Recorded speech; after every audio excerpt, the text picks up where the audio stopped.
Welcome to Live Well, Dream Big. I'm Suzanne Monroe, founder of the International Association of Wellness Professionals, where I've been teaching people how to live a life of wellness, tap into their passion, and go for their dreams for over 15 years.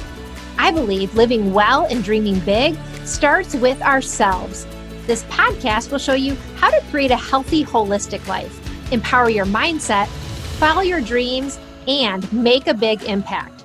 Let's dive in right now. Welcome back to Live Well, Dream Big. Thank you so much for joining me for another episode. Today, I'm talking about real wellness trends for 2022.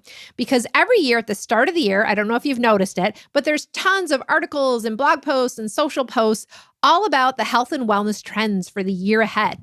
And if you've ever read any of those, they always make me laugh. I wonder, all right, who's coming up with these?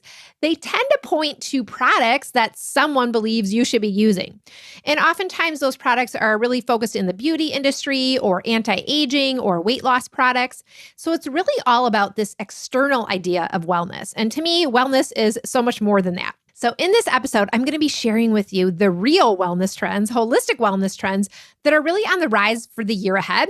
And these are some things that you're not going to hear about elsewhere. So if you want to be in the know, listen in. And don't forget, if you enjoy this episode, be sure to share the show with a friend. All right, let's dive in. Hello, Live Well, Dream Big community. I'm excited to be back with you for another episode. Today, we're talking about real wellness trends for 2022. And I thought this would be a fun topic because I don't know about you, but every year I see tons of articles, blog posts, social media posts, and emails coming my way that are all about the top health and wellness trends for the year ahead. I always kind of smile at these. These make me laugh because I wonder, all right, who is coming up with this? And what I've noticed, I'm not sure if you've noticed this, but most of these trends and tips every year, they tend to point to products that someone out there thinks you should buy, but oftentimes products that are focused on anti-aging or weight loss. You're going to see all the new facial serums and the wrinkle be gone products and the trackers to help you stay fit and slim.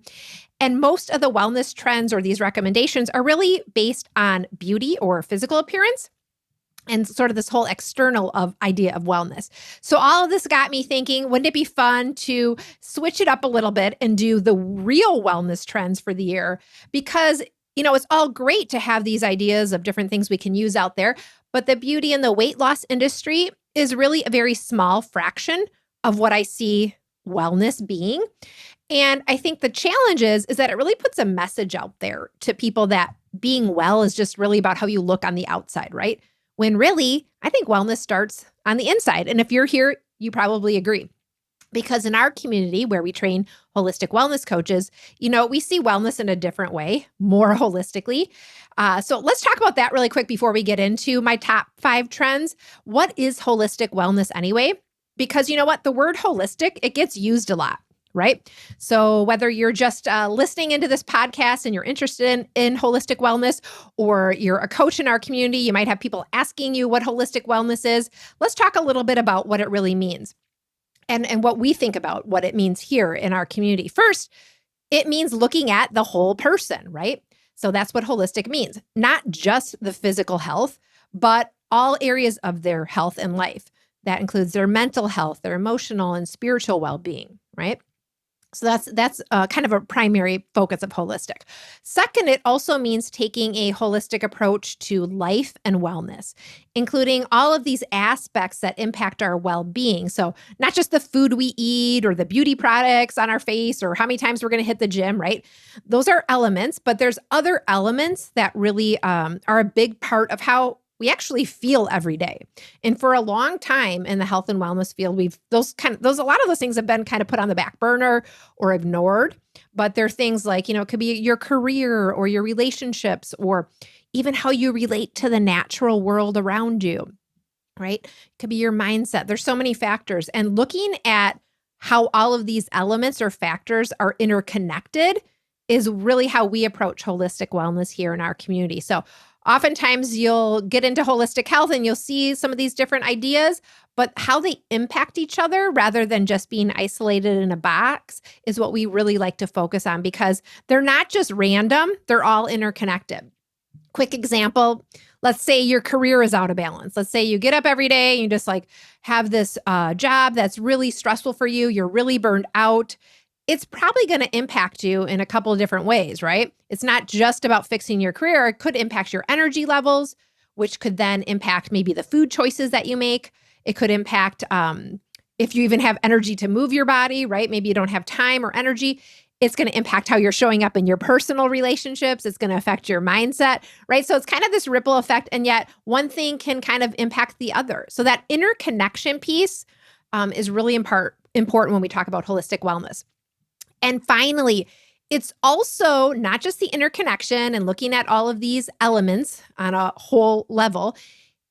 To me, it's really about the approach that we take to shift our wellness or to transform our lives.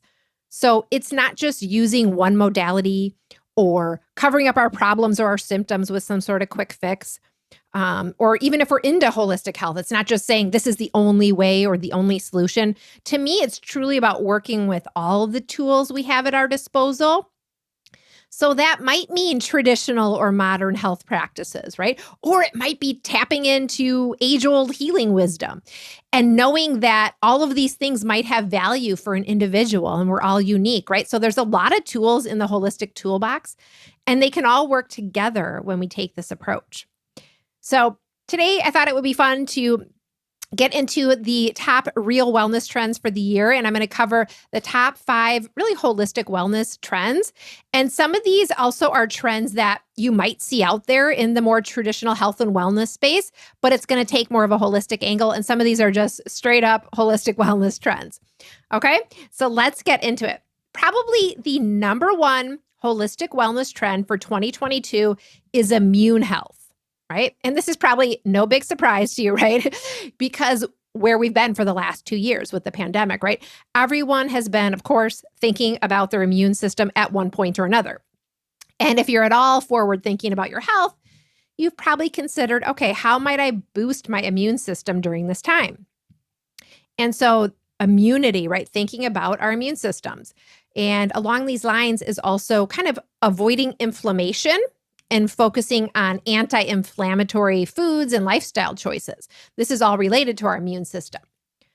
And I think a simple way to think of inflammation, if it's a term that you don't totally resonate with, or you've heard of it but you're not exactly sure what it means, is just simply that there are certain things that create inflammation in the body, and inflammation basically gets in the way of your cells being able to be effective with their immunity. Right? So if your immune system is really, really busy focusing on all that inflammation that's happening, it has to take care of that, right? And it doesn't have as much time to focus on the immunity side of things, which is fighting off viruses and boosting your immunity just so you can stay healthy. So that's why making sure we're avoiding inflammation can help us with our immune system. So that's why you're going to continue to see a lot out there on immune health. And things you can do, just like eating more leafy green vegetables, which have tons of antioxidants, right? All those colorful vegetables like the orange and red ones, which have that vitamin C, broccoli, kale, garlic, have zinc, right? All these things are these immune boosting vitamins, vitamin C, vitamin D as well, zinc. These are all focused in the immune area. And by the way, everybody is different on how much they need of these vitamins, right? I'm not here to tell you to take them or how much you need, but in terms of this trend, you're going to continue to see vitamins that boost immunity as well as blog articles that discuss immune health. This is just we're going to see more of this in the year ahead. And by the way, even if you're not a trend follower, this is a good trend to follow, right? Just having a strong immune system is important at any time. So this focus on immunity, it also points to thinking about food as medicine, right? And food as medicine is really nothing new in the wellness world. Nutrition is always a big topic. So we're going to continue to hear more about that, but it's going to keep growing. And, frankly, people are always looking for ways to stay healthy, but they're getting more interested in actually getting involved in their health and their food. And food is really usually the first place that people start when they start thinking about their wellness journey. It's just kind of the first top of mind thing, right? So looking to food and focusing on vitamins that support your immune health is definitely going to be a 2022 trend. So the second real wellness trend for this year is self-care for your face. I know. Wait, what? Self-care for your face? Yes, this is actually a wellness trend for the year. In fact, kind of in the traditional space, you're going to see a lot of facial products being touted again this year, more natural facial products, but again, focused on anti-aging and beauty. But within the holistic wellness sector, the facial care is a trend that's going to be focused more on self-care. So, taking care of your face, not just for beauty or this external appearance, but actually for a deeper level of self-care. So, two big tools out there that have been trending and are going to continue to be kind of a top of mind are the Jade Roller and the Gua Sha, right? You may have heard of these. These, especially if you're a woman, these are very popular if you've seen them in your Instagram feed, right? From a beauty standpoint, they've been touted. You're going to see more information about that. Typically, they're focused on reducing wrinkles and kind of keeping your face lifted and things like that. But both of these tools are also, from a self-care standpoint, about giving your face a massage.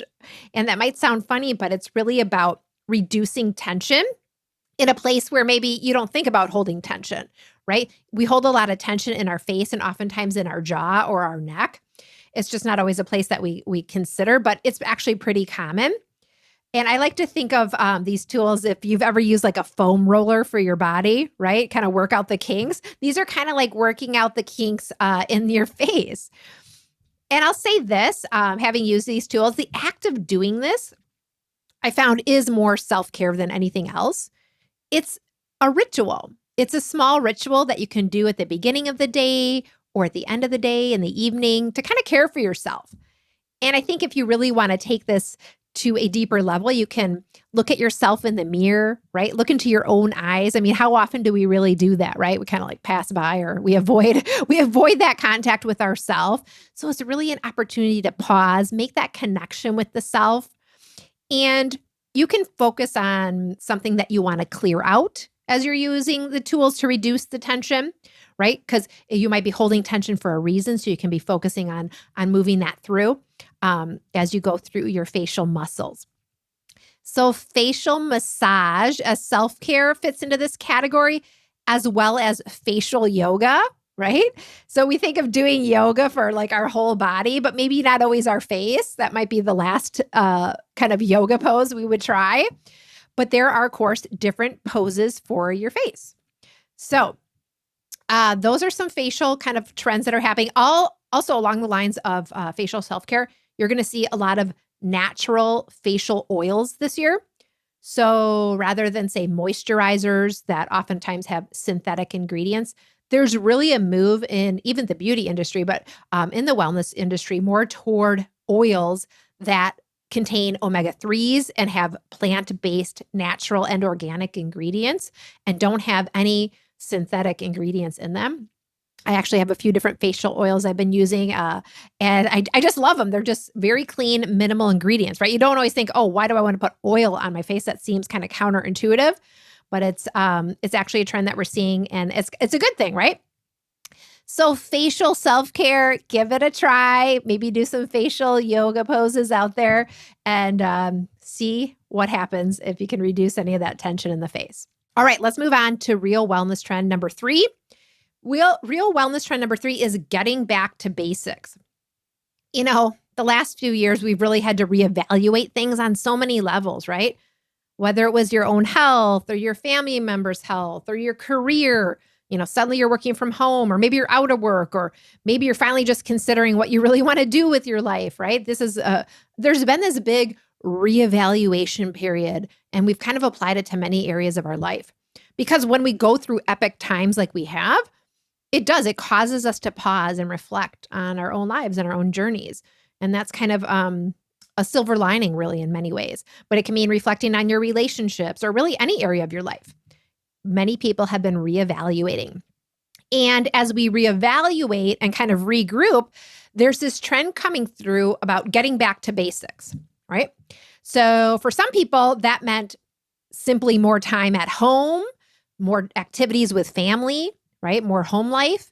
For others, it meant focusing just on what really matters most to you and kind of getting rid of a lot of distractions. And part of this getting back to basics trend has also been toward minimizing. So A lot of people have been decluttering. At least at our house, we did a lot of decluttering, and we actually still are, right? There's a focus toward cleaning out, letting go, sustainability, and it's all about getting back to basics as a trend. And another part of this is also getting back to nature. Right? A lot of people doing outdoor activities where in the past they may not have before. We're going to continue planning nature-based activities and vacations that have outdoor experiences with family and friends. This trend is going to continue getting back to basics. Many holistic wellness seekers are also going to be focused on making their own natural products at home.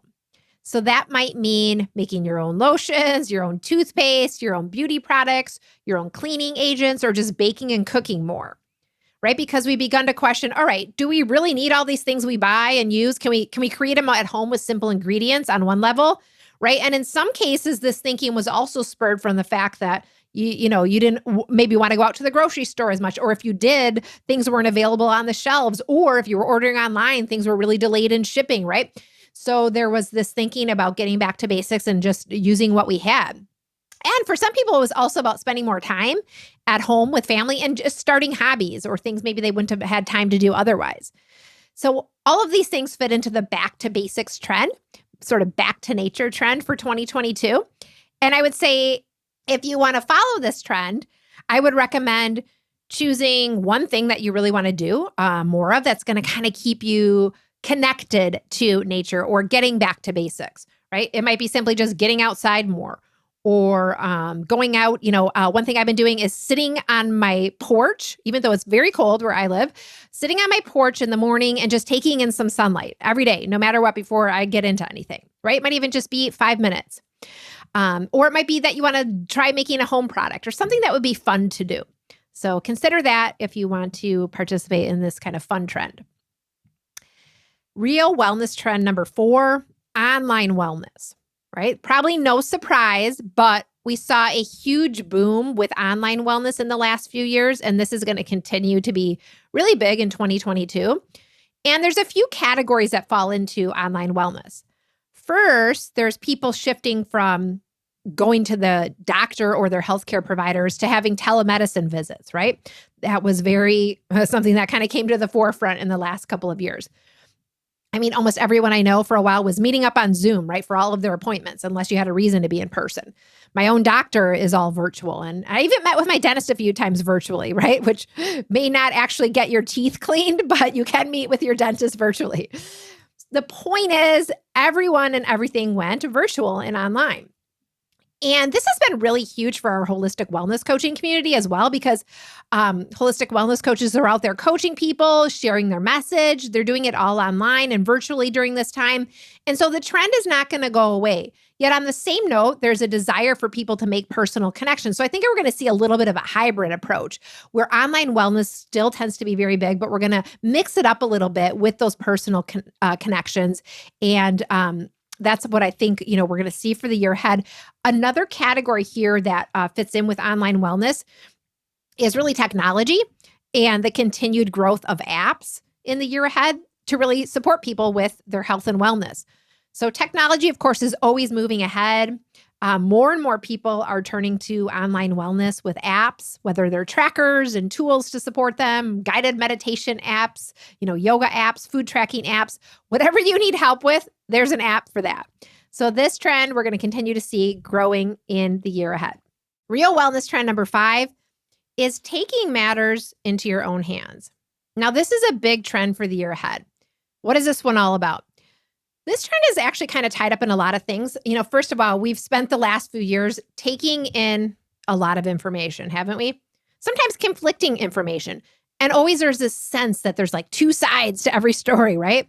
And it's been kind of exhausting to keep up with, right? But many people have just spent a lot of time reading articles and diving into data and research and news and science more than they really ever have before, in order to really make the best informed decision for themselves and their family.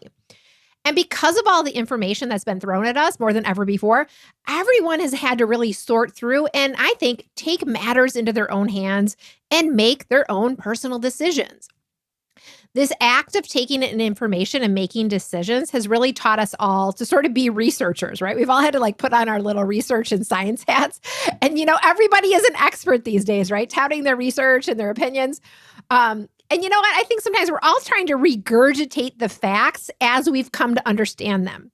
And probably it's coming from a good place. We're trying to help ourselves, right? Make sense of things and feel more grounded amidst all the uncertainty. But this behavior is going to continue to spill over into other areas of our lives in the year ahead. So, for example, myself the other day, I spent, I think, over an hour or two researching the best dog water bowls. Yep, you heard me, dog water bowls, okay? I think I probably could have used my time a little better, but there's plastic bowls, BPA-free plastic dog bowls. There's stainless steel dog bowls. Your dog may not like it. There's glass bowls. Those could break. There's ceramic, but make sure you don't get a toxic coated one. Okay, there's so many things that you can look at, right? So much information to understand really with any decision today. And I think in the past, people were more likely just to kind of take advice or information and say, all right, that sounds good, right? But the trend here is, let me make sure I understand that. Let me fact check that, right? Let me make my own empowered decision. And also along these lines is we're going to be seeing more people being willing to share their decisions of what they're doing when they're taking things into their own hands, right? They're going to continue to share their own decisions and journeys with others. In the past, people have been a little bit more private. Of course, social media has changed that, but we saw a lot more on social media where in the last few years where this has sort of collided and everyone's sharing what they believe, what they're doing with their health and lives, what's really coming up for them, right? So in terms of wellness specifically, though, we're going to also see people sharing more about their wellness journeys and really what they have done to take matters into their own hands. More people are open. More people are sharing about mental health challenges or stress or personal challenges, right? So we're seeing actually more authenticity on some level, more vulnerability, people opening up. And taking matters into your own hands has really been about people wanting to share it, to really be real about their lives and their journeys. And I think this is an important wellness trend in a way because it can be taxing on one hand to have everyone be an expert, right? But the flip side is that more people are more open and sharing and talking about where they are and reaching out for personal support. There's less sort of acting as if all is well, right? Posting only your perfect pics on social. More people are trying to be a little bit more real, share what's really coming up for them or what's helped them or what's worked for them. And I think this open conversation has some benefits. And in terms of holistic wellness, it's really a great opportunity for people out there who are in this field that are helping others. So for coaches, practitioners, healers, people who are really supporting others to be able to have more connections and be more supportive. Because the stigma of getting help or asking for support, that's going away. This idea of getting support from a coach or a therapist or a practitioner has really gone away, and we're going to continue to see the movement toward this openness in the year ahead as we continue to take matters into our own hands and make empowered decisions, and at the same time, bring people along the ride with us as we share what we're up to.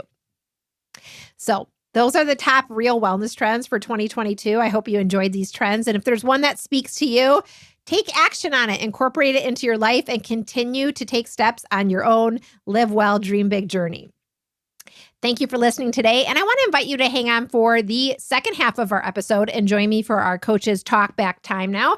We're going to open up to our live listeners and take their questions and comments. And all of our live listeners are IAWP Holistic Wellness Coaches, and they have the opportunity to sit in live on our podcast recordings. So let's go live now to everyone out there. Let's go over to Simmerjeet. Thank you.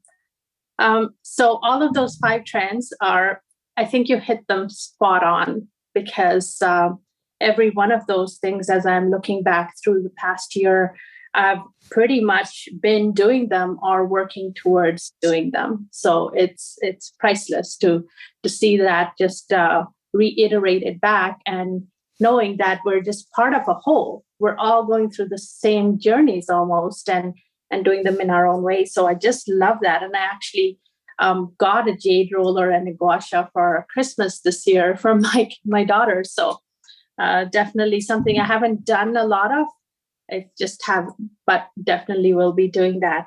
Um, One thing I did want to ask you is, how do you see these trends affecting us as coaches as we move forward? That's a great question. And I'm just so glad you shared about all the things that you've been trying and doing. And it's interesting, right? Sometimes we start doing things out there and we don't realize, oh, as you said, this is kind of something that's happening, right? So it's kind of cool. And I think from the holistic wellness standpoint, it brings that community feel, right? We are all on a shared journey, even though our journeys are different. And in terms of like how all these trends maybe impact coaches and people who are out there, I mean, I think, of course, the final trend that I kind of talked about is such a big piece because people are out there not only trying different and new things and very interested in their health, but they're sharing more about what they're doing, right? So there's that personal connection where in the past, people have been a little bit more behind the scenes about some things that they're doing with their wellness journey, especially if they're having challenges, especially with like mental health or emotional well being.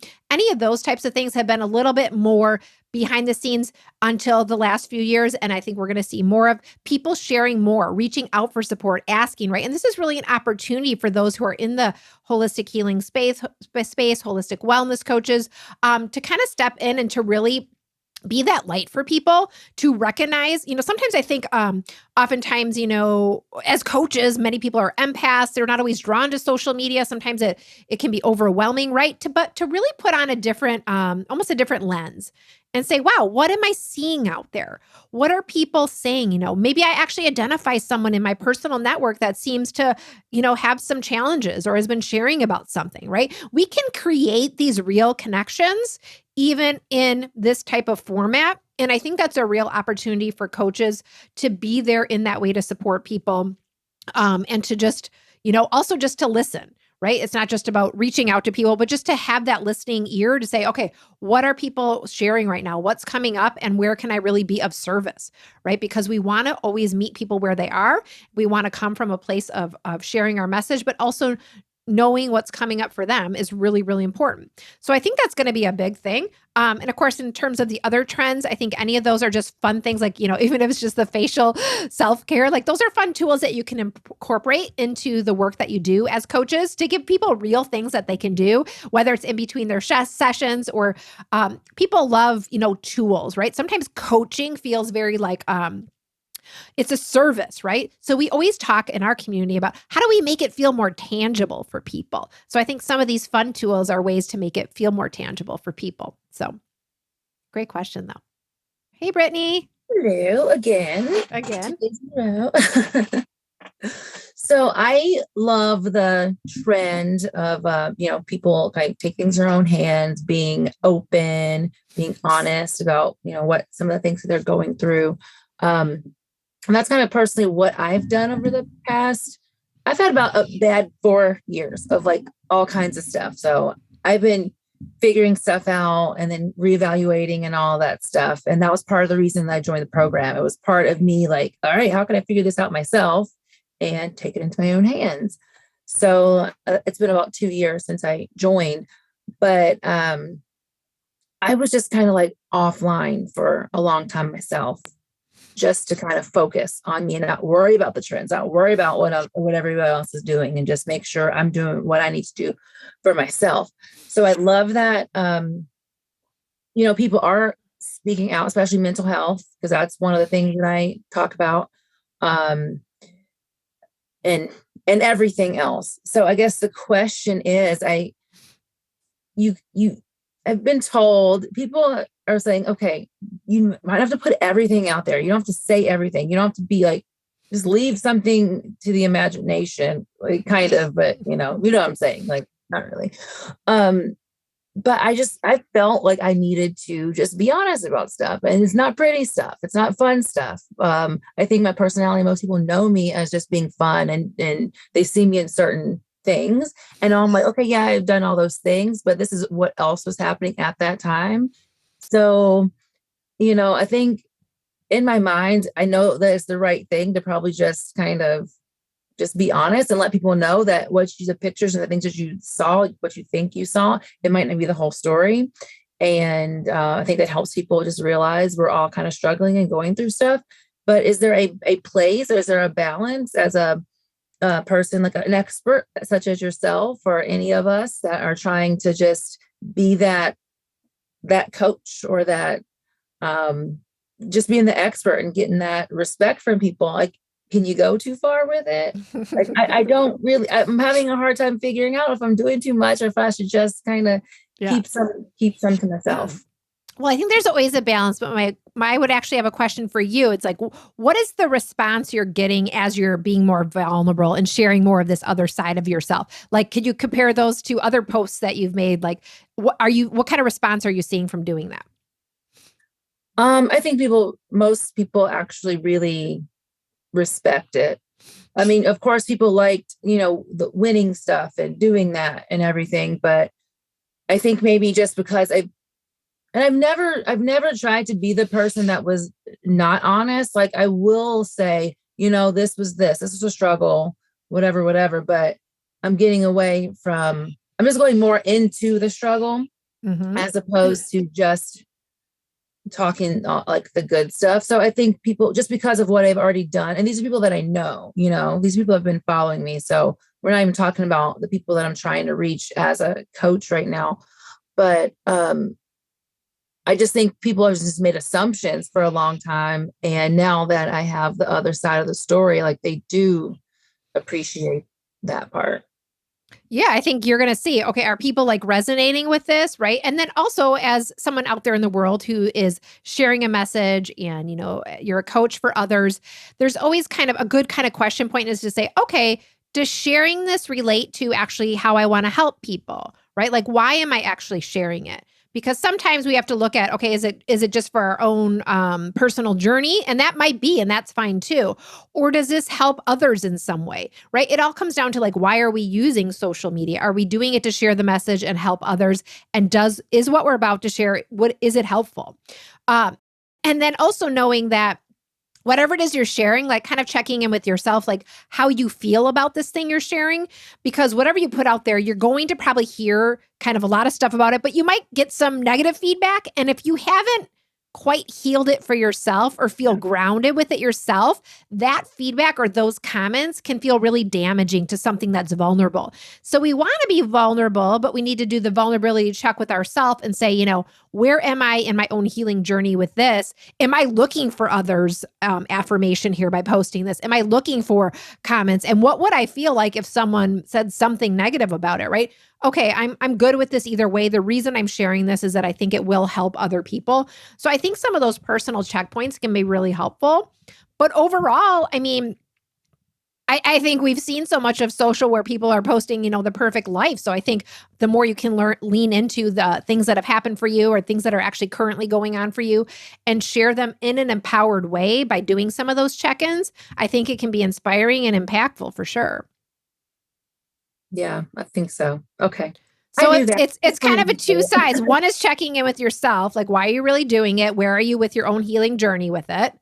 And then one is, as you're doing more of it, kind of seeing what kind of response are you getting, right? Like, are people really resonating more with those types of posts than maybe the other? Like, seeing what are people attracted to and those that you're helping? Does it make sense? Is that message kind of resonating and helping in some way? And then it's like, oh, wow. And it can really help you to discover where you want to go too. Like, wow, this was something that was really, big for people. Let's talk more about it. So I think that's huge. And then, of course, tying in the personal connections to it, right? Like, if people are commenting and posting, like, just continuing those conversations so that it brings that personal, real element through. And it doesn't just feel like people on the other side of a screen, if that makes sense. Yeah, it does. Thank you.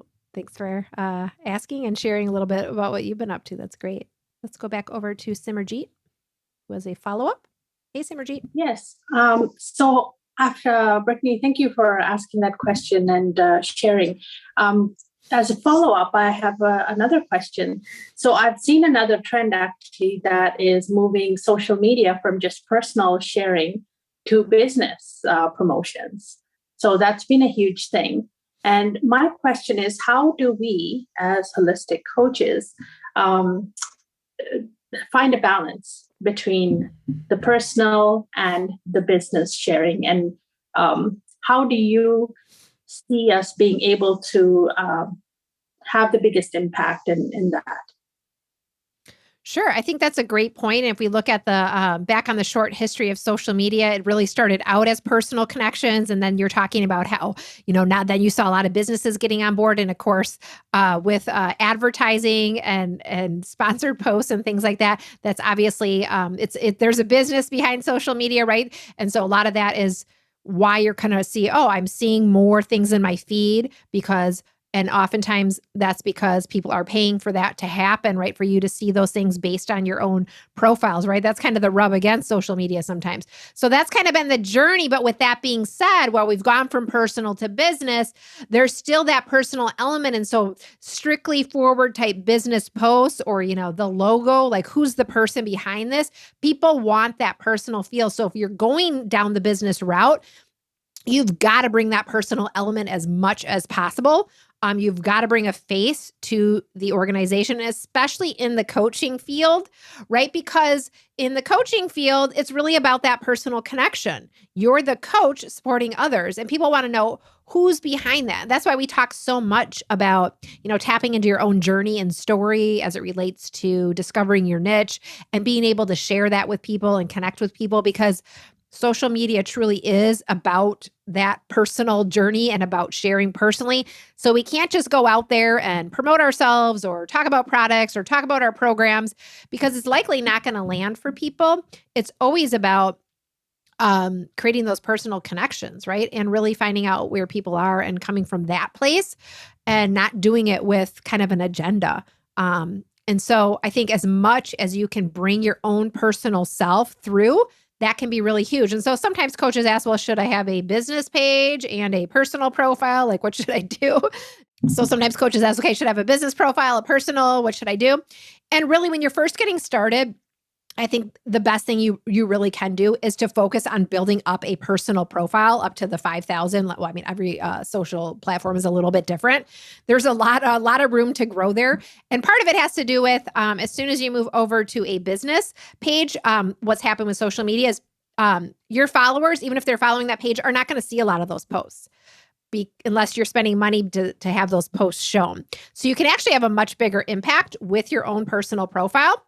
Now, if you're like, oh, I've built up this personal profile that's all my family and friends, and I kind of want a different one, you can either transition your personal profile and just focus more on, kind of a blend between self and coaching practice. But if for some people that doesn't resonate, then you would want to maybe start even like a second profile that's just really more related to coaching and your practice and everything related to that. People will still follow you for that profile. So you have to kind of think some of those things out, but don't rush and say, oh, I've got to come up with like a business page and, some nameless or some faceless name behind my coaching practice. I think in the world of social, people are going to resonate much more with seeing your picture and face out there, sharing your story. Thank you so much, Suzanne. I've always resisted social media, to be honest. I've always thought as people doing things and sharing their life, especially when I was working, I didn't have time for it. That's what I kind of thought. But now, as more and more I'm going into the business side, I realize there's so much information there, and there are so many calls for help as well. So it's a great resource, and my whole attitude has shifted, but it still feels foreign to me almost to be able to go out and share everything about myself. Even the little bits, it's like I have to make an effort, and I'm trying to figure out a way that it's going to be fun and have some sort of strategy that I'm doing it more regularly. And it's been a challenge anyways, but thank you for your thoughts. Definitely understand where and how social media plays a role. Well, thanks for your question. And for those of you out there listening who are like, okay, I don't like social at all, or I don't see myself going that route. And especially if you are a coach, you don't have to do social to be successful. In fact, through our program, we really talk about a formula and a process of how to connect with your clients. And this is really done more on an in-person kind of local level. And that's a fabulous place to start. And on one hand, while people are moving to online wellness in so many ways, they're also craving personal connections, especially because they've lost so much of that over the last couple of years. And really, that is the fastest way to build rapport. If you go the social route, because what you're thinking here is, oh, there's more people to reach. But the truth is, it takes longer to build that rapport in an online setting. So it actually takes longer and takes more work to go the other route. So I don't recommend throwing the baby out with the bathwater. If you have opportunities to do in-person workshops and discovery sessions and connections in person, that is really the fastest route to not only jumpstarting your coaching practice, but making real connections with people and supporting them. Hey, Leah. Hi. I just wanted to kind of agree with, just reaffirm everything you said. I've been doing a lot of, from the module, a lot of the exercises on just connecting with people face-to-face, one-on-one, and just asking questions and listening. And it's really cool to see. I'm starting to feel more confident. I'm starting to feel more like I'm a coach. And then I'm starting to notice so many people coming to me with all sorts of questions on their health and their wellness. What do I do? And I'm getting a lot of that. And I'm actually, it feels good. It's cool. And it really does make me feel like I'm in that position, like, oh, like I'm becoming a coach. So definitely, like those exercise, those apply your knowledges in the modules, like actually doing them has really made, I think definitely is very powerful. And I completely agree. Like doing it now, I feel like by the end of the course, I'm going to be ready to really start my workshops and be coaching and everything. So I just kind of wanted to it's been very cool and very powerful because I have so many questions for people all the time. And I used to be afraid to ask them because I didn't want to feel like I was being pushy. And I started to just have more confidence asking because it's like, oh, I know I'm supposed to, so I ask it.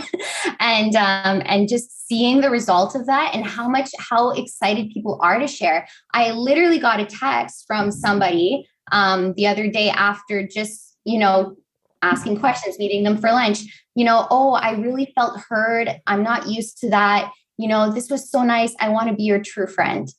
And it was so sweet. And I'm getting a lot of different things like that. And so it's really powerful. It feels good. And even if it's just that one person, and you just ask them the questions and you listen, it makes such a big difference, I'm just like, yay. I love hearing it for a couple of reasons. One is like, you're so on the journey and you're doing it, right? It's very easy to say, oh, I'm going to do this later, or oh, I'm not ready to do that yet. And you're just like, whoop, you're kind of taking action, pushing yourself out there and seeing how that matters, right? Because the whole program is designed to kind of take you on this journey so that by the time you do finish, you're already doing it, right? So it is so huge to do those little things, and mostly because it does build your confidence.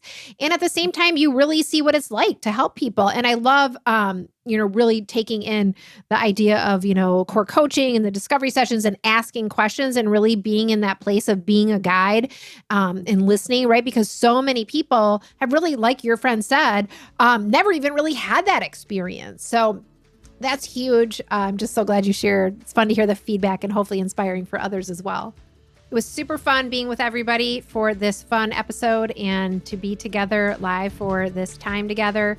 And I really enjoyed being in conversation. I look forward to our next conversation. We'll talk to you guys again soon. Bye-bye. Thank you for joining me for today's episode of Live Well, Dream Big. I hope you enjoyed today's conversation. And I want to invite you to take your next step toward living well and dreaming big by downloading the Live Well, Dream Big lifestyle book. It's the ultimate guide to becoming your best self and living life on your own terms. You can grab your complimentary copy by going to the link in the show notes or heading directly to iawpwellnesscoach.com/guide. That's iawpwellnesscoach.com/guide.